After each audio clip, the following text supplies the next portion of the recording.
We will go on the record in the matters 25 CM 113, 25 CM 185, 25 CM 216, State of Wisconsin versus Lee Moritz. The state appears through Assistant District Attorney Jose Vila in person. Mr. Moritz appears in person. I just noticed your shiner. Yeah. What happened? Had an accident at home. Fell off a ladder. That looks pretty bad. Yeah, it's not good. It doesn't feel good. Ouch. So Mr. Moritz appears in person with his counsel, Joseph Rosenthal, by video conferencing. We're set for a plea and sentencing. What starts as a routine plea hearing quickly turns into one of the most intense courtroom moments you'll see. A defendant facing multiple restraining order violations walks in expecting sentencing, but before this case is over, a powerful victim statement, sharp judicial questioning, and a brutal accountability check completely change the tone of the room. Stay until the end, because the final sentence sends a strong message. And if you enjoy real courtroom breakdowns, subscribe now to Behind the Gavel. Mr. Rosenthal, is this matter proceeding as such? Yes, Your Honor. The defense is ready to proceed. Okay. And Mr. Moritz, Mr. Rosenthal is appearing to your left on the video conferencing screen. At the last hearing, I believe you indicated and said that you are okay with him appearing by video. Yes. Do you understand? You do have the right to say, you know what, Judge, I want him to be seated next to me. Does it really? Does it matter? It doesn't matter to me. No, we talked about this and saved us both time, you know. Why drive if we can do it by phone? And money. Right. Yes. Yes, absolutely. But it is your right to have him in person. So right. No, we discussed okay. this. And I want to let you know that if at any time maybe you can't hear him or see something that, or you can't see him or hear something that he's saying, let me know. I need to make sure you've heard and you've understood everything that happens, okay? Yes. And if at any time you have any questions or concerns and you need to speak with your attorney, let me know. And either I will adjourn the hearing and let you go give him a telephone call, or I will adjourn the hearing and put you into our Zoom room and put you into a confidential breakout session with him, okay? Yes. All right. So Mr. Rosenthal, what is the agreement that's been reached? Your Honor, my client's going to plead to the sole count in 25 CM 113. The remaining two files would be dismissed and read in, and parties would be free to argue sentencing. All right. Okay. Free to argue.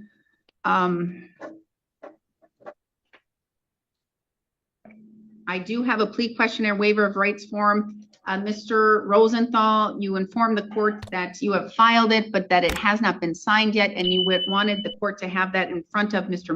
Moritz. It was placed, Moritz, sorry. It was placed on his table and by the clerk, and he has reviewed that. And Mr. Moritz, is that the document that your attorney went over with you, those two documents? Yes. And so you reviewed them thoroughly? Yes. And did you sign those documents? Yes, I did. Okay. Now, can you please bring those documents? Well, why don't we go through the plea questionnaire plea first? So you have them in front of you while we go over them, and then you can file them with the clerk. Victims' rights compliance? Yes, Your Honor. Will victim be making a statement here today? Yes, Your Honor. All right. The victim can come up here to the black desk, table desk. You do not have to tell your name. If you want to, you may. Otherwise, you can say your initials, okay? So you can come up here.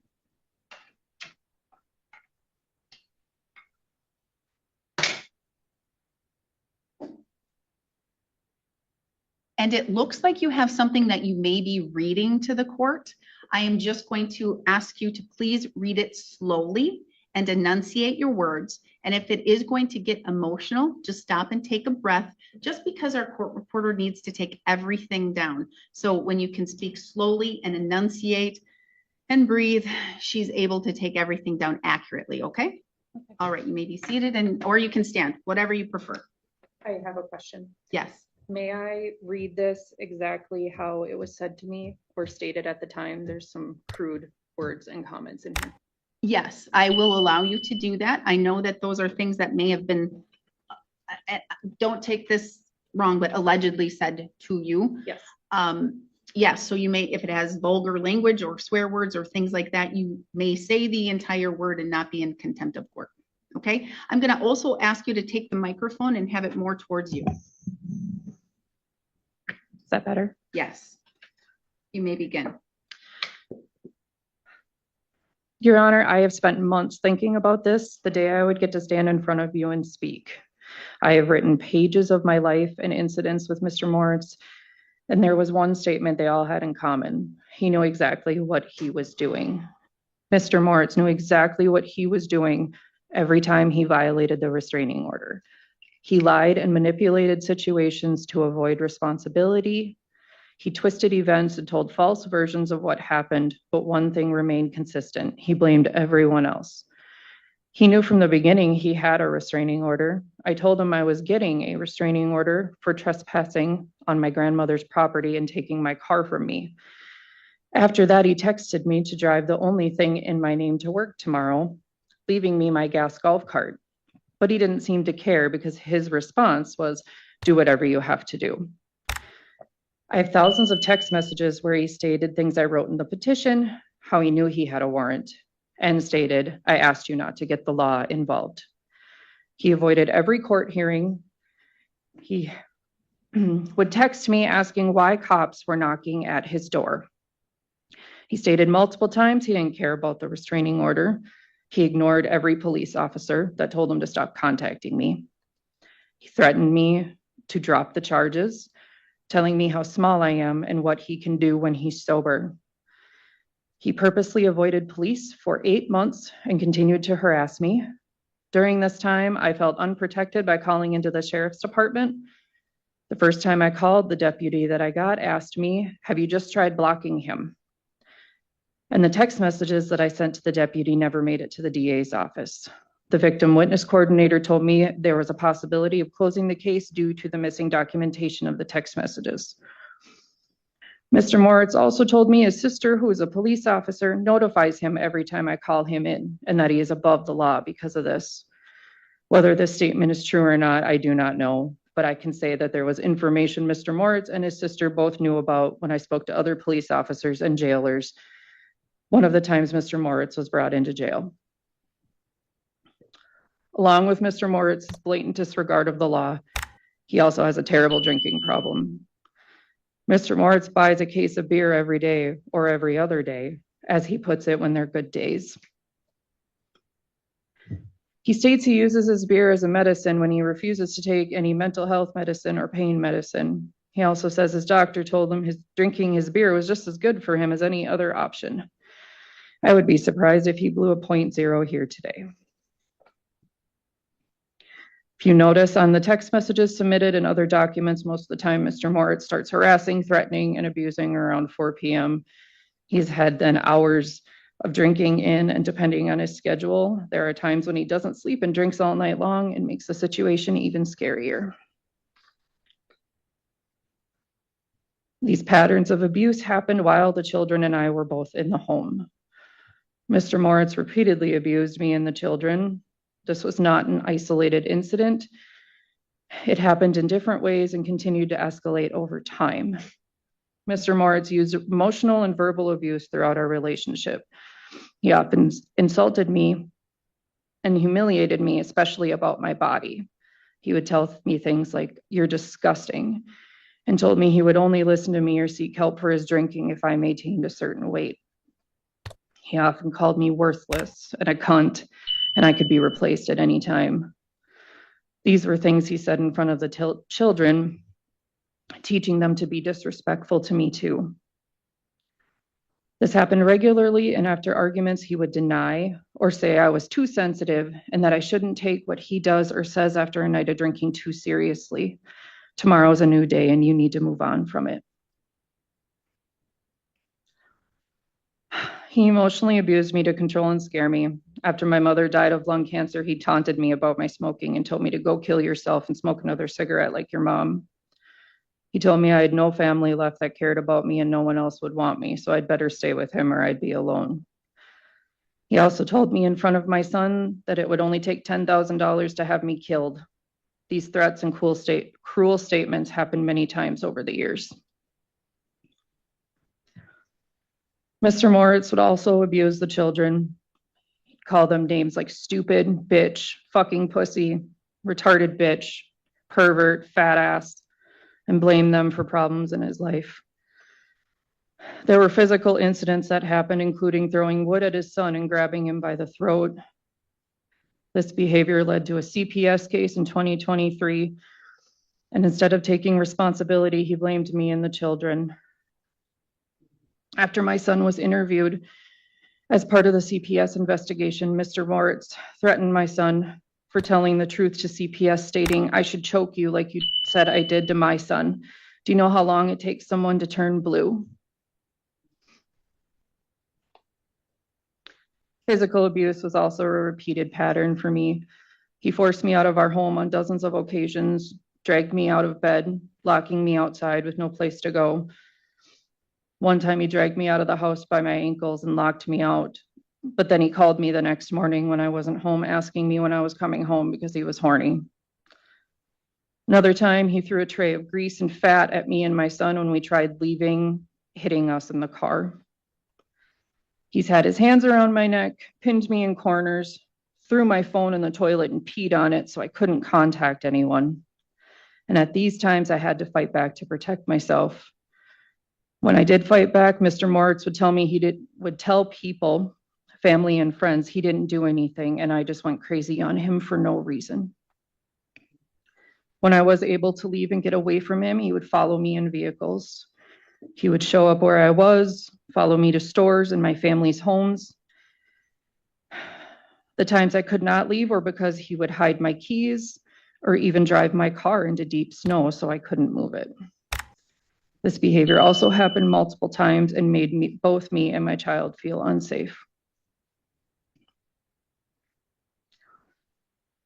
Financially, Mr. Moritz has abused me by taking my car from me without permission, leaving me without a vehicle and no other access to the vehicles in both of our names. He told me I didn't pay for shit during our relationship and I didn't deserve anything, which is not the case. He continues to exert control over my financial abilities. He refused to work with my attorney to remove me from shared loans. While my attorney was retained, Mr. Moritz tried to impersonate me on the phone with her, refused to talk to the investigator my attorney hired to contact Mr. Moritz after this incident. I have a declaration from the investigator stating I'm not signing a fucking thing. If the house sells, she gets half. He has now allowed shared property to go into foreclosure and repossession, which has prevented me from being able to move on and purchase a stable home for my child. He has lied to the court and refused to cooperate with the legal process. One example of this is his repeated attempt to manipulate by claiming I had tax documents he needed. Upon hiring his attorney to help him gain the documents I was supposedly keeping from him, his attorney never sent me any requests for these documents, even though it was stated in court that there would be a letter sent to me that would be added under the criminal case. I do not have any legal documents Mr. Moritz could not obtain copies of himself. The documents I have are mortgage loan documents and our 2024 F-250 loan documents, both in my name. Mr. Moritz also tried to buy propane under my credit card in January 2026. When I called and asked Northwoods Propane about the incident, she immediately apologized and said, "I'm so sorry, this is a card he said it was okay to charge to, but I'm returning your money immediately." This might be Mr. Moritz's first time with charges, but he is not a first-time offender. Mr. Moritz has multiple CPS cases from his children, a couple of closed cases with his adult children, one closed case with my son in 2021, the latest one with his youngest son and him being removed from our home immediately in October 2023, along with CPS being called again in November 2023 when Mr. Moritz threatened my son. Mr. Moritz refused to do anything to cooperate. In the most recent CPS case, he did not go to court, he did not go to any meetings, and he refuses to do anything to regain visitation with his son to this day, but continues to harass his son's mom, Terry Moritz, in the situation and blame everyone else for his shortcomings. Also stating to me he would rather pretend his son is dead than do anything to fix the situation. There are also 3 cases where Terry Moritz had to call the cops on Mr. Moritz for multiple reasons, including harassment, a safety check on his youngest child, and domestic abuse harassment, which he wasn't charged. I would go even further to call him dangerous. He knows exactly how to act, in front of who and when. His thought process and how he believes and perceives the world is scary. He told me more than once that I deserved my abuse, and the only reason I can get him in trouble for what he does is because I have a vagina. His children deserve their abuse. But he did not refer to it as abuse when he was speaking about me and his children. In his mind, he was defending himself, proving a point, or his actions were just everyday life. He always states he never does anything wrong. Mr. Moritz once told me he was like a god and should be treated as such. And I should be washing with his feet with my hair like Jesus instead of running my fucking mouth. He also told me once he was born in the wrong generation. He should have been born back when it was acceptable to lock up your wives for disobeying. Since I moved from his home more than once, Mr. Moritz has tried to portray on social media and in text messages that I have been with him. He will post pictures on Facebook and send me random text messages stating, "If you're still here, will you feed the dog?" I asked him to get help multiple times for his mental health and alcoholism. He believes he does not need help. He likes who he is. I watched him walk into this courtroom via video multiple times and lie to the court. The extent of his disregard for the law in this case, continuing to treat Mr. Moritz as a first-time offender when he is not, has only strengthened his belief that he is above the law and that his actions and legal violations carry no consequence. I fear that this is setting a dangerous precedent that will escalate his behavior for even further in the future. He has shown that he does not respect the law, the courts, or law enforcement and believes he can avoid all consequences. Mr. Moritz will not stop on his own. His ex-wife, Terry, who I've referred to multiple times in this statement, has not been in a relationship with Mr. Moritz for 7 years, yet he continues to harass her in different ways. There has to come a time when my child and I can stop walking on eggshells and looking over our shoulder every time we leave the front door of our home. For the safety of myself, my child, and others, I ask the courts today to see the bigger picture of Mr. Moritz's past and current actions, holding him accountable with consequences stronger than monetary. I would like to request 60 days upfront jail time and 1 year of probation. Thank you for your time and consideration. That was a massive moment in this hearing. Victim impact statements can strongly influence sentencing because they help judges understand emotional harm, fear, repeated behavior, and whether someone believes future danger still exists. Notice she didn't just ask for compensation, she specifically asked for jail time and probation. That signals she wants protection, accountability, and court supervision. Question for you: did her statement strengthen the case, or go too far?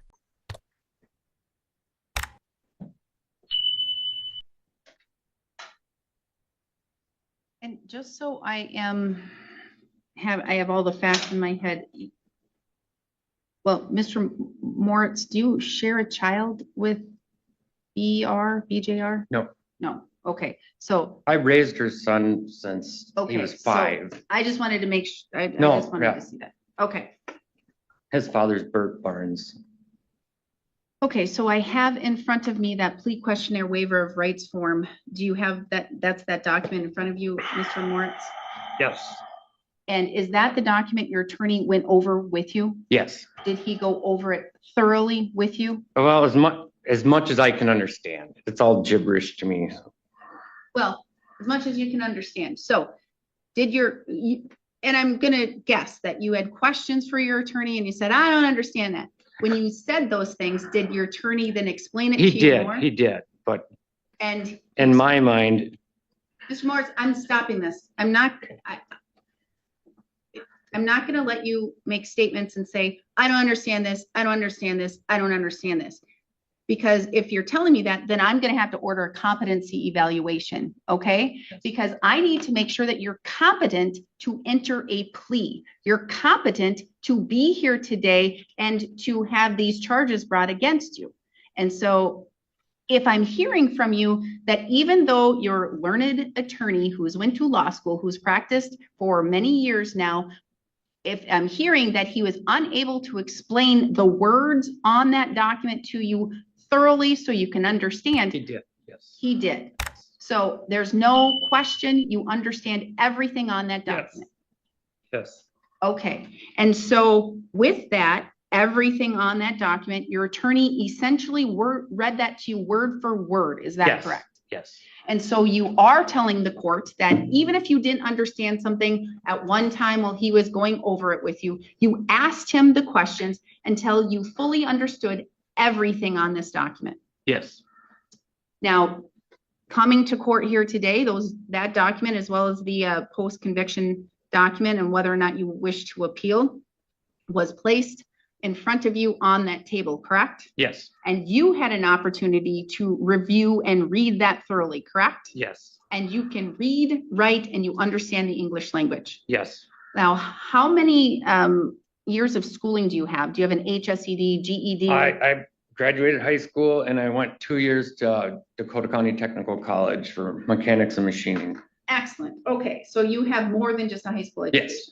Okay, so you can read, write, you understand the English language, so you understand this document and you reviewed it and read it thoroughly again when you got here to court. Yes. And then did you sign those documents? Yes, I did.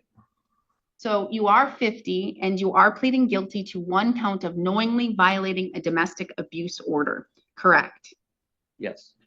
And you are not receiving treatment for mental illness or disorder, no AODA services or anything, because those kind of count as that. You've not had any drugs, alcohol, or medications within the last 24 hours. No. You have not? No. Zero. 24 hours. All right.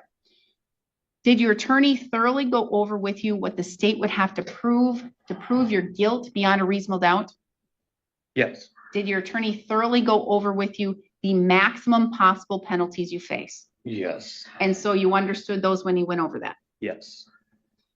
Now, because you're charged with crimes, you are entitled to constitutional rights, and each of those rights is listed on that first page in the middle of that document.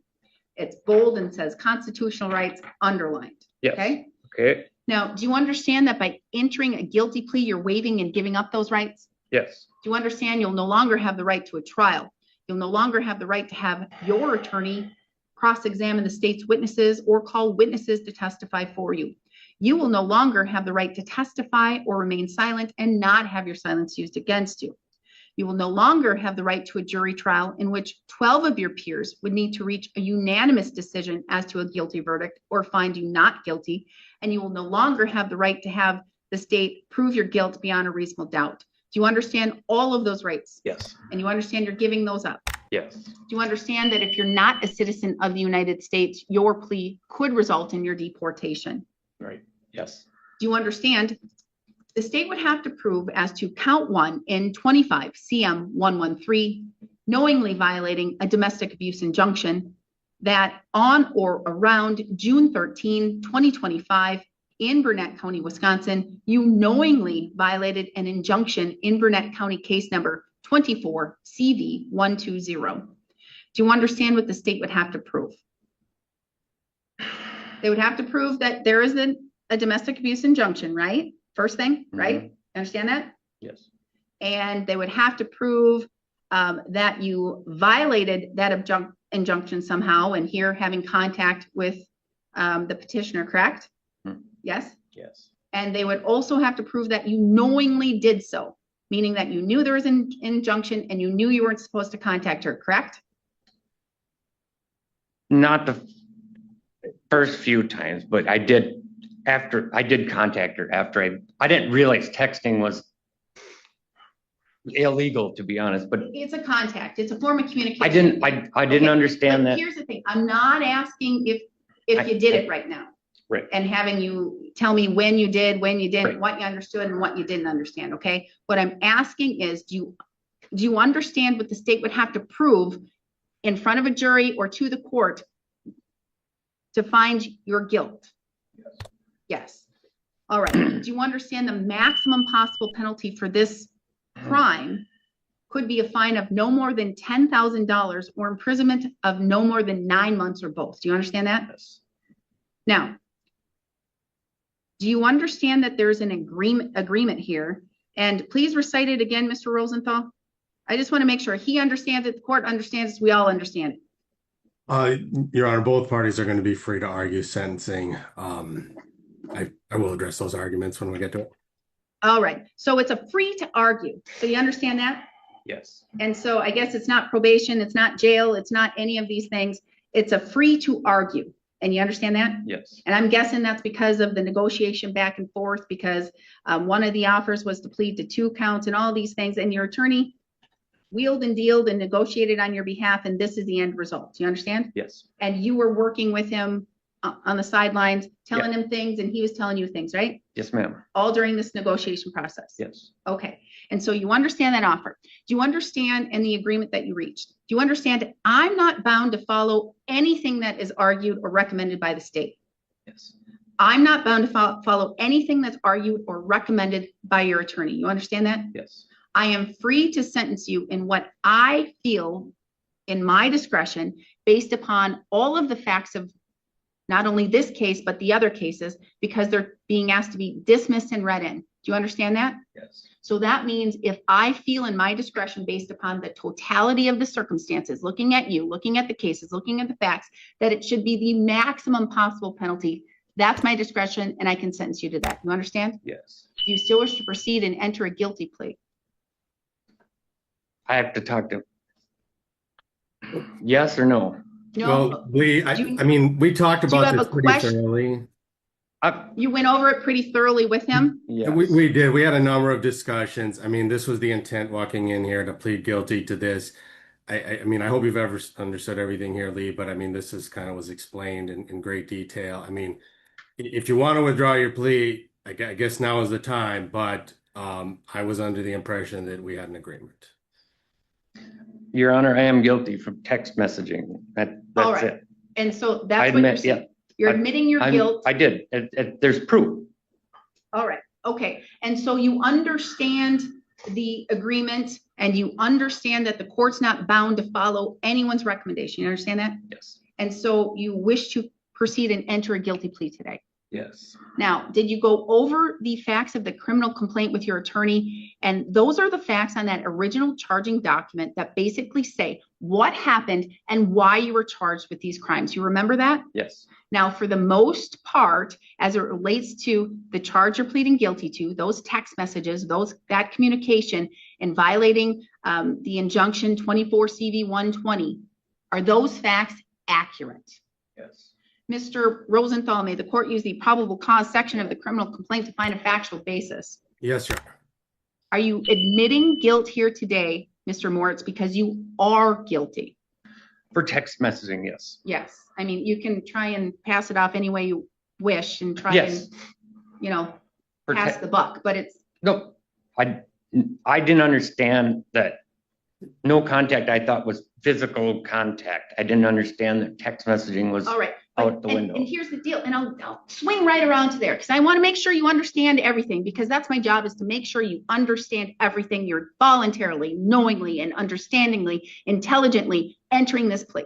Now, in the 24 CV 120 case, BJR versus Lee Moritz, and that was filed September 19, 2024, with a temporary injunction restraining order granted.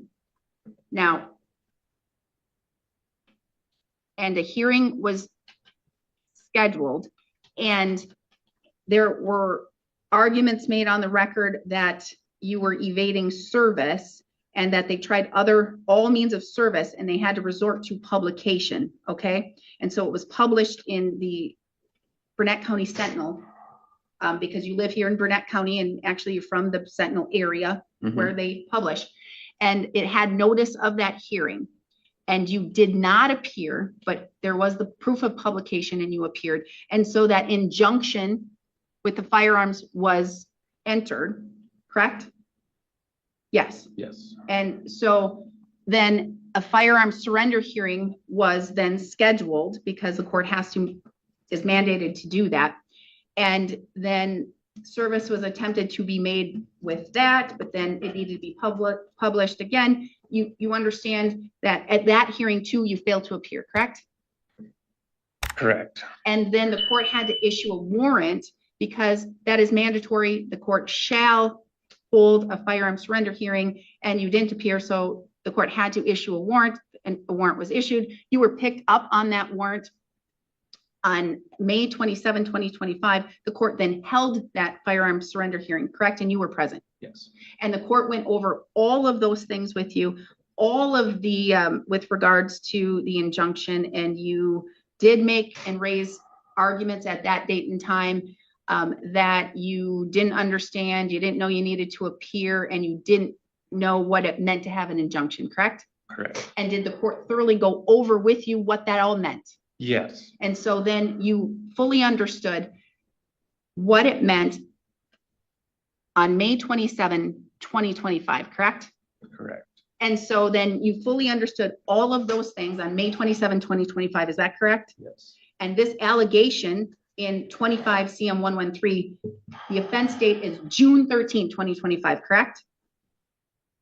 That's what I just went over with you, right? Yes. And so that date is after the May 27, 2025 hearing, correct? Correct. And so the court thoroughly went over what you can and cannot do and what it meant, correct? Correct. And then what happened occurred on June 13, 2025 after that, correct? Correct. All right. So I just wanted to make sure we were all clear.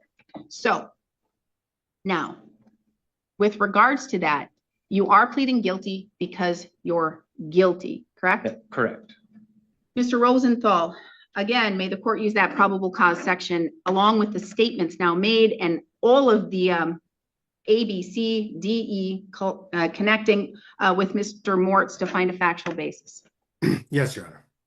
Mr. Moritz, has anyone made any threats or any promises to you for you to plead guilty today? No. You're doing so freely and intelligently. That means you're fully 100% telling me you thoroughly understand what's happening Yes. and why it's happening Yes. and the basis for why it's happening. Yes. And you're entering this plea voluntarily. Yes. Has your attorney represented you competently? Has he For looked the at? most part. For the most part, okay. So for the most part, he's represented you competently, Yes. correct? Yeah. Has he looked at this matter thoroughly? I believe so. I believe so. And he's discussed things with you legally? Yes. And he received the discovery, the evidence in the case, correct? He did read some of the text messages and we discussed it. Yes. So he went over that evidence with you. Yes. And he went over options with you on whether or not you have any defenses, correct? Right. And Correct. whether you have no defenses, correct? Correct. And what would or could happen if this matter, these matters went to the jury, correct? Correct. All right, so he went over all of those things with you, correct? Yes. And you informed him of all the information that you know to exist as it relates to these incidents, correct? Correct. And you informed him of anything, of any defenses that you think may have existed, correct? Correct. Perhaps that you thought you could have texted, you didn't know that that was communication, those kind of things, correct? Correct. Absolutely. And when you went over your thoughts of defenses and what you believe to be true or not true, you discussed that with your attorney, correct? Correct. And he discussed with you the legal basis and whether or not your defense, your claim of a defense is really a legal defense, correct? Correct. And so he thoroughly went over all of this information with you. Yes. All right. And so at this time, with the result that you have and knowing that it's your choice to go to a jury or not, you chose to enter a guilty plea to one of these counts, correct? Correct. Now, knowing that your attorney did all of these things, for the most part, are you satisfied with his services? Yes. All right. Okay. You have any questions for the court or your attorney before I proceed? No. You understand everything? As much as I can. Yes. I can't know. Yes. So I need to know if you are understanding everything. Yes. Yes, you are understanding everything. Yes. All right. Then as to count 1 in 25 CM 113, knowingly violating a domestic abuse order. How do you wish to plead? Domestic abuse. It's the charge, knowingly violating that Oh, injunction. texting, yes, the texting, yes. Yes, yeah, yeah. So knowing that there was that injunction in place. That just sounds really bad, domestic abuse, because I've never abused anybody. But And you I did can- text, yes. You I can did. argue those things, but the thing is what was entered for that injunction is a domestic abuse injunction, Yes, okay? And you knew Okay. that, right? yeah, I understand now. Yes, and we went over that back on May 27, 2025, right? Yes, Yes. And so now the charge here is that you knowingly violated that injunction order. You understand? yes. And so as to that charge, knowingly violating a domestic abuse injunction order, how do you wish to plead? Guilty for texting. That was a massive moment in this hearing. Victim impact statements can strongly influence sentencing because they help judges understand emotional harm, fear, repeated behavior, and whether someone believes future danger still exists. Notice she didn't just ask for compensation, she specifically asked for jail time and probation. That signals she wants protection, accountability, and court supervision. Question for you, did her statement strengthen the case, or go too far? Well, you can put the caveat on all you want. I believe you fully and thoroughly understand everything, correct? I understand, correct. So now as to that charge, how do you wish to plead? Guilty. The court will find your plea of guilt is done knowingly, intelligently, and voluntarily. I will find that you understand your constitutional rights and what it means to waive and give up those rights. I'm going to find a factual basis to accept your plea of guilt. Based on that, I will find you guilty of this charge. The other two cases will be dismissed and read in for purposes of sentencing. A judgment of conviction will be entered today. Argument and sentencing recommendation, Mr. Vila. Thank you, Your Honor. First and foremost, I would like to thank the victim for coming forward and providing her statement here today. Now, the state is arguing for a withheld sentence in favor of 1 year probation in this, 1 year probation in this manner. This is not a case of a single restraining order violation. Mr. Morris was charged with 3 counts of violating a domestic abuse injunction and 1 count of misdemeanor witness intimidation. Now, while he is taking some I'm responsibility. going to say slow down. Yes, Your Honor. This is a long hearing, a lot of stuff. Slow down and breathe. Yes, Your Honor. Now, while he is taking some responsibility by taking the plea here today, he also appeared before this court back on October 13th of last year and argued that he didn't understand the law. He didn't know what it meant to have a domestic abuse injunction in effect. And despite staying, despite saying in court that he didn't understand, one of the bases for the charges is that back in June of 2025, he texted the victim. He said he knew that there was an injunction in place. He knew it meant no contact and that he didn't care. So while he has no criminal history, I believe probation for 1 year is not only appropriate, but necessary to ensure that he does not have contact with the victim. To provide the victim with that added peace of mind, in essence, to specifically deter Mr. Lee Moritz from re-engaging in these problematic behaviors that have led him to this point. I'm stopping today. you right here because you're gonna, with what I have a question I need to ask Mr. Moritz before, because you're gonna get an opportunity to provide any argument after that. I just need, because I need to know all the facts and I don't know what Mr. Rosenthal is going to be answering or doing these things. But Mr. Moritz, do you have a traumatic brain injury?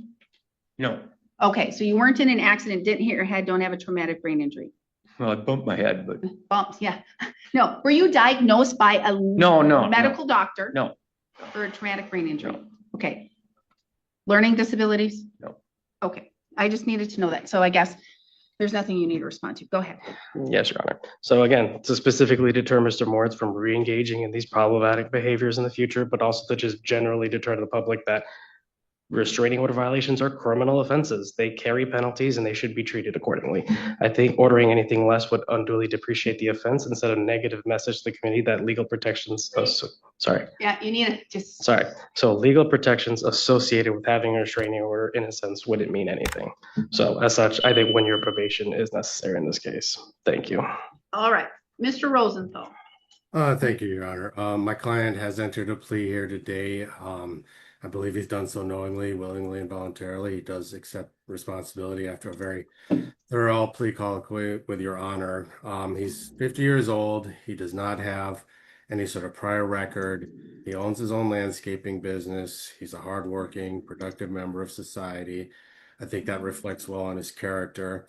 I will note that there have not been any incidents of contact that I know of since September. He's been following the injunction over the last 7 months. I think that does show that he is able to conform his conduct to the requirements of the law. In reviewing these texts, they're in large part a pleas to get back together with the victim here. It was a bad breakup after long or 6-year marriage where, essentially he was pleading with her to come back. That's a large part of the text. There's no allegations here of any violence. There's no in-person contact with the text. There's no attempt to get a third party involved to circumvent the court order. I think the court can consider that as possible mitigating information. I know there's 3 cases, and that possibly, is an argument for that to be aggravated, but I think the texts themselves and some of the other circumstances that I mentioned do go to mitigation. To his credit, he was very cooperative with law enforcement during the arrest. I think his sister, Bridget Getz, has already been mentioned, but she's a law enforcement officer in Burnett County. I believe she's in the courtroom for support. As far as the probation argument, I generally, Your Honor, tend to think of probation as really addressing rehabilitative needs or public protection. I don't know that those are really relevant here, at least as to the charges pled. I know there's been a lot of allegations that were made in court, but I don't, he doesn't have a record. There's nothing as far as domestic violence that probation might address. There's nothing as far as AODA issues. There's a lot of allegations, but there's nothing in the record really to support that he has those rehabilitative needs that would necessitate some sort of supervision. I think, Your Honor, as far as addressing all the factors, his lack of record, some of the mitigation, as well as the fact that he's been on good behavior lately. We do not have a problem if the court wants to hit my client in the pocketbook with a $250 fine to serve as deterrence, but that's what we would ask for along with court costs. Thank you. That's all I have. All right, Mr. Rosenthal, before I turn to Mr. Moritz, I want to make sure that you as his counsel, you've been there throughout these matters with him. Do you believe he has entered a plea freely, knowingly, and voluntarily? I do, Your Honor, and I understood some of the court's questions about the competency and brain injuries and those sorts of issues. And I do believe my client was able to assist and aid in his own defense. I think he understood. He's objecting to probation, so he clearly understands how that works. He was able to provide me details of the case. He knows what Your Honor's role is. He knows what my role is. He knows what the DA's role is. I do think that I am satisfied. I've been doing this a while. I've raised competency issues on a number of other occasions. I don't see those here. All right, and you as his counsel, I don't want any specifics as to any discussions or anything that you've had with him, but you thoroughly went over the facts and allegations of these cases with him? Yes, Your Honor. And you thoroughly went over what the state would need to prove their guilt beyond a reasonable doubt? Yes, Your Honor. And you thoroughly went over the maximum possible penalties that he faces?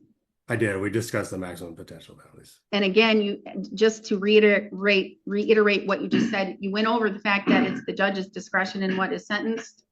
I did inform him that, yes, Your Honor. All right. And then you also went over with him his constitutional rights and you believe he understands the rights that he will be losing after he just entered his plea? We did review his constitutional rights. All right. So you're satisfied that he has entered a plea freely, knowingly, and voluntarily? Yes, Your Honor. All right. Thank you. Mr. Moritz, I'm going to give you an opportunity. And now this is your time to tell me what you want me to know and what you want me to hear and what you believe transpired. And if you think that anything was stated incorrectly, to tell me the correct things. I made a mistake. I love that woman, and I just was trying to get things worked out. I made a mistake. I didn't realize the repercussions of texting would go this far. I was just trying to work together so we could figure out our future. I made a mistake. I don't know what else to say. Okay, anything else? That's all? Well, a lot of half-truths going on here, half-truths, but I made a mistake. I did text and I apologize, and I don't know what else to say. There's proof. I mean, I did it. I was just trying to work things up for everybody. Just trying to make peace. And this is your opportunity. And I know we are already over the lunch hour. This was not supposed to take this long, but I don't quit when it's your time right now. And it's the time for this case. And so if you think there are half truths and you want to let me know what those half truths are from your perspective, I'm here to listen, because this is where I make my decision as to what is going to be sentenced. Well, Bobby Joe Lee, was very abusive to me. I don't know that I want to get into litigating too much of this, Lee. I mean, but Judge is right. I mean, this is your time to talk. I've been punched and beaten and scratched and scarred from that woman. And I didn't call CPS or call the police because I didn't want her to lose her son's custody. Is that where you got the shiner? No, this is a different, I mean, this is a couple of years ago. Okay. She beat me with an extension cord on my back until I was bleeding and bruised. That's why I locked her outside of the house, because she was violent tendencies. And it was so bad that I couldn't even take my shirt off on the boat for the 4th of July weekend because I didn't want my parents to ask what happened to your back. And there's a lot more examples to that, but I don't want to get there. I don't want to get anybody in trouble. I want peace. That's all I want is peace. That's just one incident, just one. There's many, many more. Okay. And she's playing the victim here, and it's half truths, you know. We're both human. It is what it is, but never beat her with an extension cord. Anything else you want me to know? I'm at your mercy. I'm at your mercy. All right. Okay. Now, when a judge sentences an individual, this is your first sentencing in front of a court. You've been in front of the court for other matters, other things, but this is your first criminal sentencing. All right. A judge must look at certain things. First, the nature and the gravity of the offense. How serious is this matter? Second, the court must look at you as the defendant, your character, your past criminal record, any credibility, your age, your intelligence, your education, any of those things, okay, they come into play.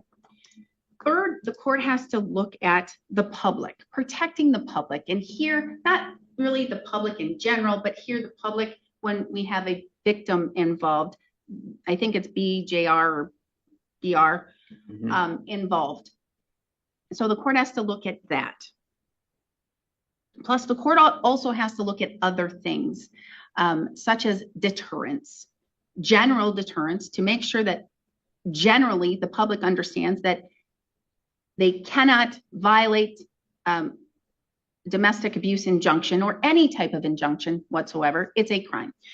Second, specific deterrence, specifically deterring you from committing this crime again, or crimes like it, or any crime for that matter, okay? A specific deterrence. Now, I have heard the arguments of the state, and I've heard the arguments of the defense. I've heard the victim impact statement. I've heard your statements. And so you know that the reason I have the victim go first in making the statement, some courts do it opposite. They wait until the plea and then they hear arguments from counsel, and then they hear your statement and then they hear the victim statement. I have the victim go first because then it gives an opportunity for the attorneys as well as you to be able to digest what is being said. Mm-hmm. Victim statements are like any other statements of any witness or any individual appearing in front of the court. okay? The court makes a credibility determination based upon what's said.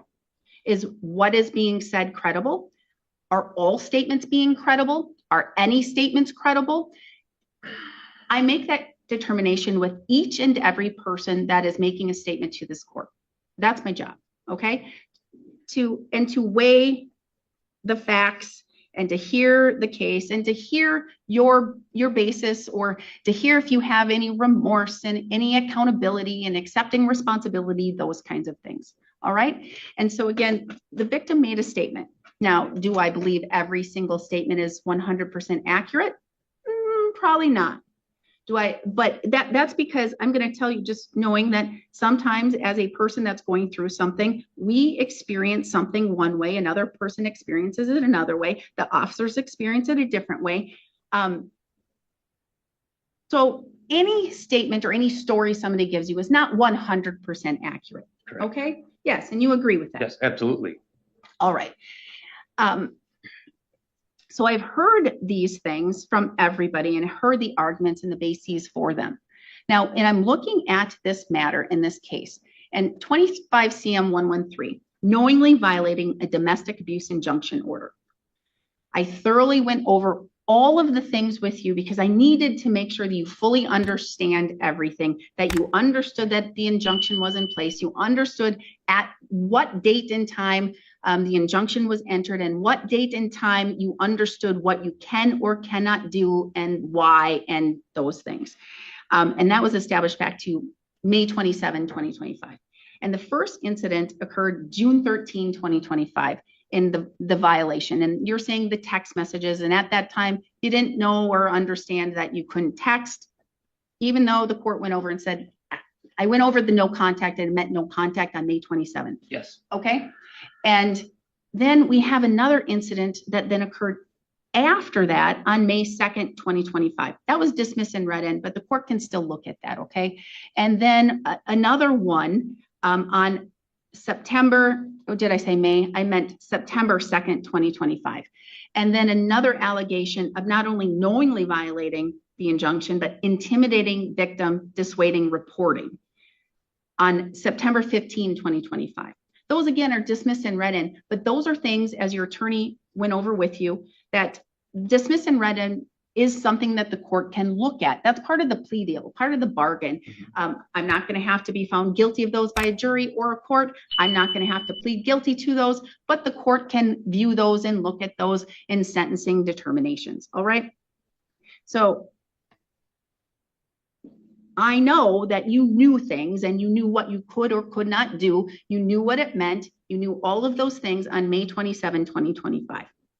And then we have the first allegation, the one you pled to, on June 13, 2025. And then a couple more thereafter. So I knew you knew what you could or could not do. And you're shaking your head up and down and saying yes. Yes. You knew. All right. I knew after the first court hearing that I was not allowed to text. Right. And I have not since. Well, you haven't since at least September 15, 2025. Yes. So throughout this process and throughout the hearings, before you had an attorney, after you had an attorney, even today, you've made statements and you've made things about, well, I didn't, to the best that I can comprehend, or I don't fully understand, or those kind of things. And that's why I had to question you the way I did. Yes. Right. And you understand why. Yes. Because I have to understand that you fully understand. I have to know you fully understand what's happening and when it all occurred, correct? Yes. And what you can and cannot do and when. You may have made those statements, and you've made those statements in multiple other hearings in different ways, in different shapes, and different forms.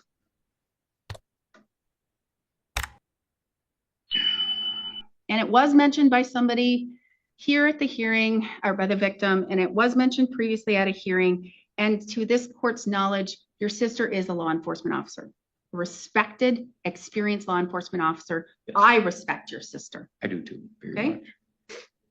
I just want to put that out there. But again, I go back to this credibility thing. All right. I have to gauge credibility. I don't believe that you don't understand. I truly believe you fully understand everything and that you have understood everything. I do now, yes. Yes, but I believe you understood prior to today and prior to the last hearing and prior to the other Yeah, hearing. yes. Yes, yes. I believe you fully understood everything. I'm going to tell you that you sit there not only in this hearing, but in other hearings, and you put on a dumb face. And the dumb, yep, and the dumb I'm not a lawyer. words.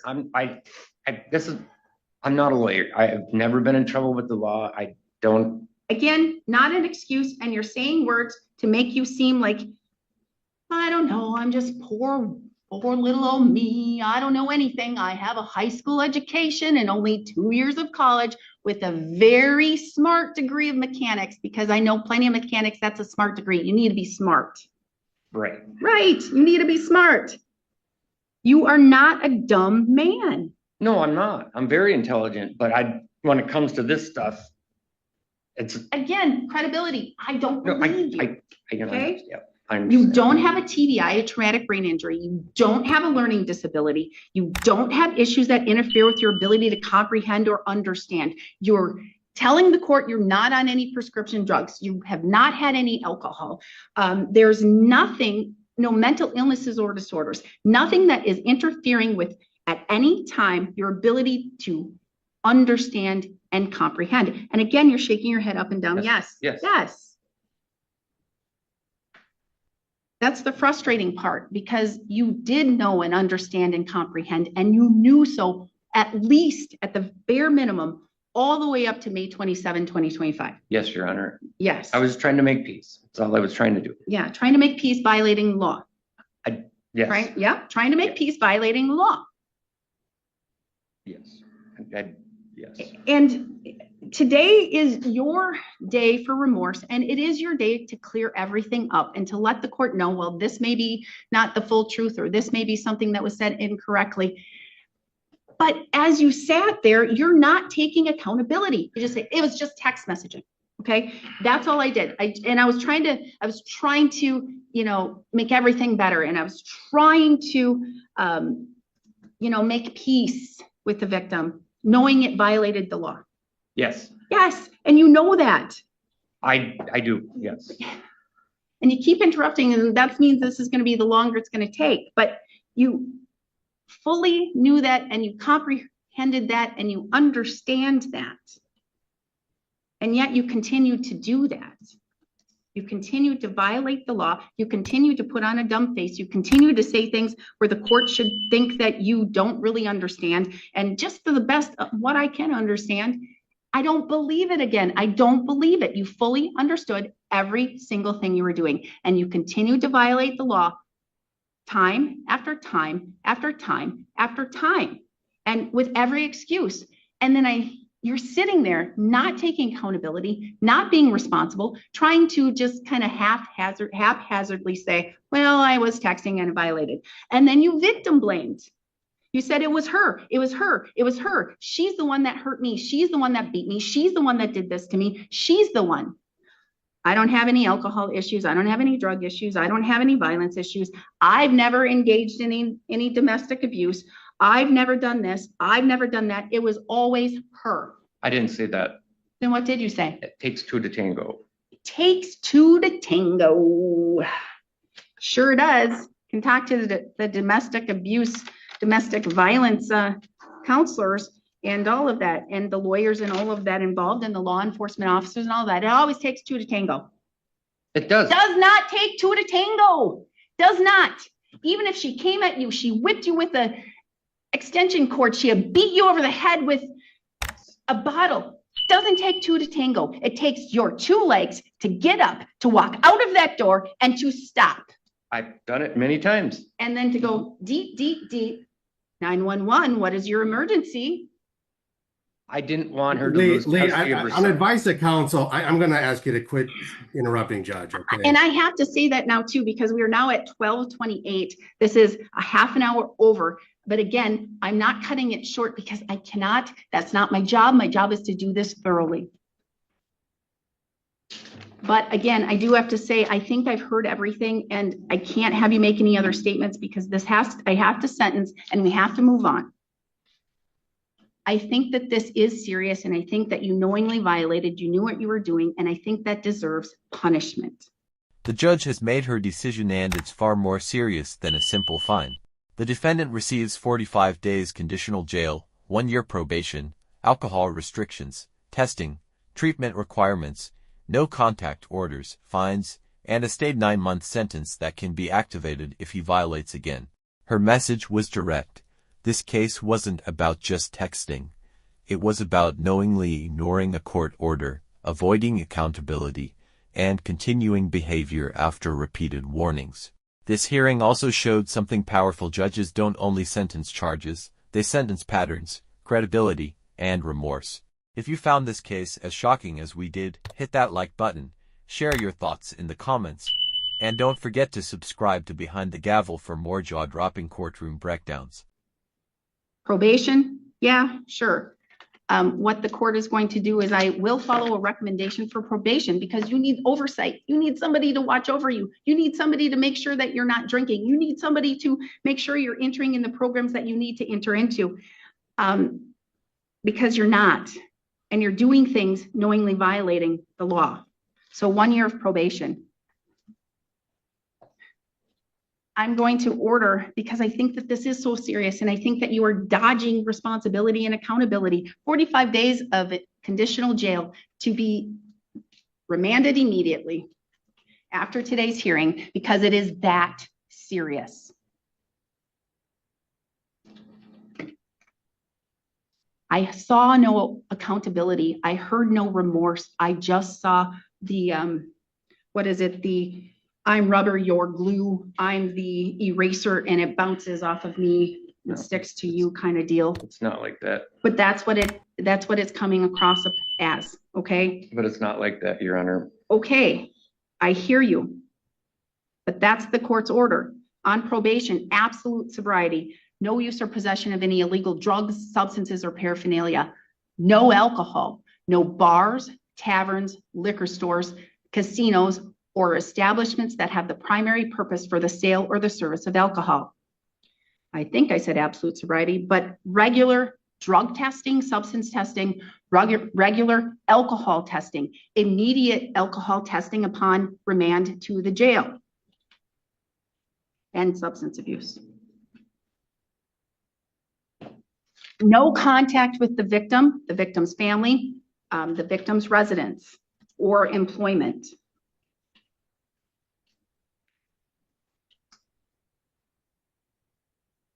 I'm going to order a domestic violence program,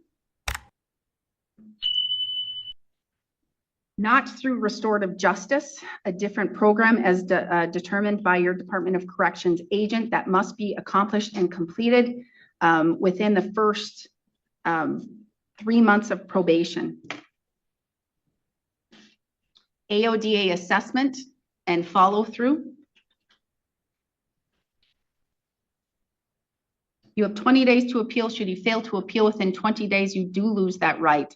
I am ordering $443 in fines and fees. Payments will be at least $50 a month. Failing to pay not only means the court will enter a civil judgment against you, you're always going to owe it, but the court will issue a warrant. You could most likely sit jail as a sanction for failing to pay. I'm going to be very clear with you. You could sit up to 6 months in jail for fail to pay. If you cannot afford to pay, you must have a hearing with me. So I'm also going to order a total 9 months imposed but stayed sentence, not a withheld. So you have 45 days conditional jail, 9 months total sentence. Any jail credit, Mr. Rosenthal? Could I have 48 hours to respond to the court on that? There may be a day or two, but I just need to look into it, Your Honor. You do. You have 1 week to provide that to the court.